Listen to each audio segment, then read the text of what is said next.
Washington, the biggest news about this corrupt administration asterisk was not made in the Senate chamber on Tuesday. It was made out on the campaign trail by Senator Professor Warren. From CNBC, if we are to move forward to restore public confidence in government and deter future wrongdoing, we cannot simply sweep this corruption under the rug in a new administration, Warren wrote in the plan. The Progressive Democrats cited a report by a nonpartisan good government group, Citizens for Responsibility and Ethics, in Washington, which found unprecedented corruption in the Trump administration, as well as other reports of self-dealing among administration officials and the president's family members. That's why I will direct the Justice Department to establish a task force to investigate violations by Trump administration officials of federal bribery laws, insider trading laws, and other anti-corruption and public integrity laws, and give that task force independent authority to pursue any substantiated criminal and civil violations, she said. Make no mistake. If we ever are going to repair the damage done by this administration asterisk, it is going to have to include a thorough fumigation of every corner of the national executive. The first big mistake made by President Barack Obama was his determination to look forward, and not back. Too many of the criminals working for the last worst president in history skidded. Too many Wall Street vandals got away clean. That cannot be allowed to happen again. The corruption of this administration asterisk is unprecedented. It demands this kind of unprecedented response. Donald Trump has done serious damage to our government. Of over 700 key government posts requiring Senate confirmation, the Trump administration has failed to confirm nearly a third. At both the Department of Homeland Security and the Department of Justice, less than half of all key positions have been filled.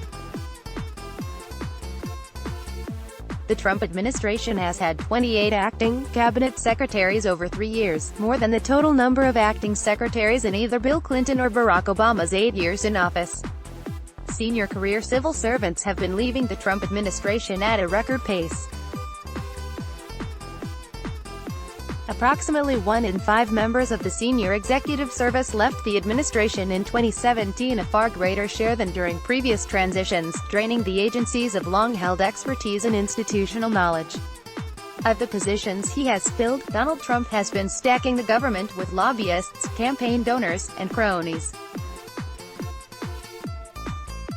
Halfway through his first term, he had already hired 281 lobbyists into political appointments.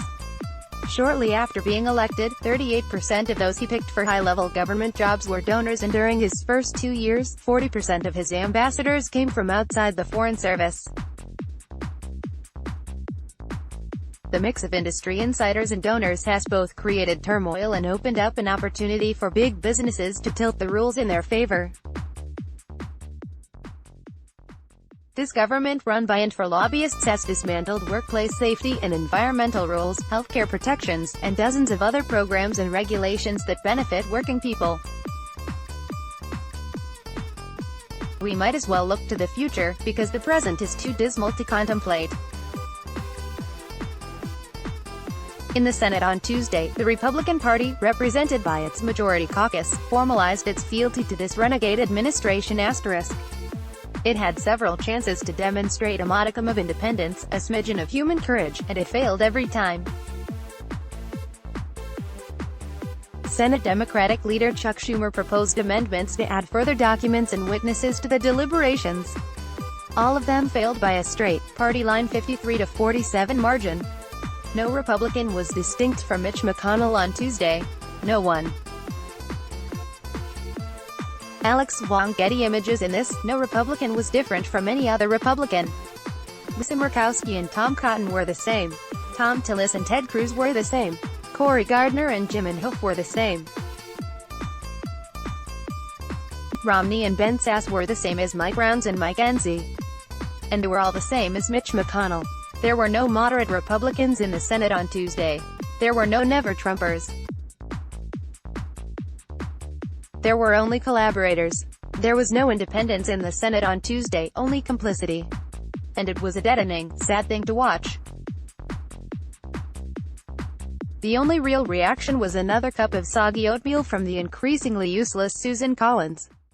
After hearing the case and asking questions, senators will be able to make an informed judgment about what is in dispute, what is important, and what remains relevant to the underlying issues. That is one of the reasons why all 100 senators agreed to this sequence during the Clinton trial. As I said last week, while I need to hear the case argued and the questions answered, I anticipate that I would conclude that having additional information would be helpful. It is likely that I would support a motion to subpoena witnesses at that point in the trial, just as I did in 1999. First of all, I don't believe a word of that. I think that 3 weeks from now, or whenever, she'll find a way to weasel out, and even if she doesn't, I don't think there are 3 other Republicans who would follow her to a free buffet, let alone to a vote that would inconvenience the White House. Every single Republican in the chamber on Tuesday looked like they'd rather be anywhere else, up to and including hanging by their thumbs from the Key Bridge. I like to look around and see how many of my colleagues are looking guilty, said Senator Amy Klobuchar. I saw a lot of them just sitting there, looking down. The Democratic senators seem content to plug along, letting the majority keep voting down what would seem to anyone who's ever watched a police procedural on TV to be reasonable requests. All this talk about how they're asking the Senate to do the House's work, that's just BS, said Senator Mazie Hirono. I'm listening very carefully, I take notes, and then I make my comments parenthetically, like, what a bunch of. House Manager Hakeem Jeffries later made a fine presentation of how many witnesses testified in previous impeachments. Andrew Johnson's trial had 40 of them. That's the kind of thing that will survive on the record after all the knee-jerk constitutional negligence has been toted up. Barack Obama was wrong in 2008 and Joe Biden is wrong today. The fever never will break. The patient is going to have to die. Respond to this post on the Esquire Politics Facebook page here. Charles P. Pierce. Charles P. Pierce is the author of 4 books, most recently Idiot America, and has been a working journalist since 1976. Let block ads. Why?